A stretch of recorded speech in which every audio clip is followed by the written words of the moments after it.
हाथ में छोटी वाली रजिस्टर थी। ये प्रकरण उस देखिए रजिस्टर में उन्होंने शांति कुंज देखा हरिद्वार कि के कुछ जो लिखा नायक हुआ। टोली नायक उन्होंने पटेल, बुलाया फरिश्ता को, पूछा कि साहब इस रजिस्टर में किनका नाम लिखा हुआ है, क्या लिखा हुआ है। उन्होंने बताया इस रजिस्टर में उनका नाम लिखा हुआ है, खुदाबंद करीम, खुद जिनकी इबादत करते हैं, अर्थात भगवान जिसकी उपासना करते हैं, भगवान जिसकी पूजा करते हैं, उनका नाम इस किताब में, इस रजिस्टर में लिखा हुआ है।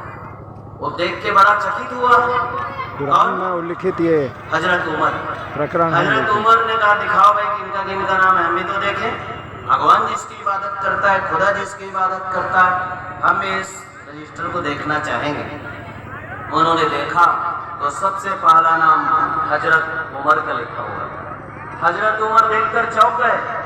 अरे बोले भगवान मेरी इबादत करता है, खुदाबंद करीम मेरी इबादत करता है, हमने तो ये सोचा नहीं था, ऐसा कैसे।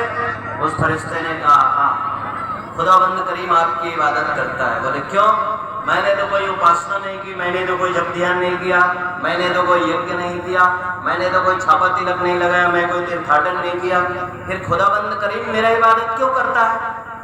उन्होंने कहा आपने भले ही कोई पूजा नहीं की, कोई पाठ नहीं किया, कोई यज्ञ भले ही नहीं किया, लेकिन आपने परमार्थ में जीवन जिया, त्याग में जीवन जिया। संस्कृति के काम आ जाए, औरों के काम आ जाए, किसी के काम आ जाए, उसी को कहा जाता है पूजा, इसी को कहा जाता है यज्ञ। किसी कवि ने शानदार बात लिखी और उन्होंने कहा किसी के काम जो आए उसे इंसान कहते हैं, पराया दर्द जो अपनाए उसे इंसान कहते हैं, दुखी को देखकर जिसकी करुणा पिघल जाए उसे इंसान कहते हैं। बहनों भाइयों, हम भी सही अर्थों में इंसान बने, इंसानियत के इंसानों को उभारे।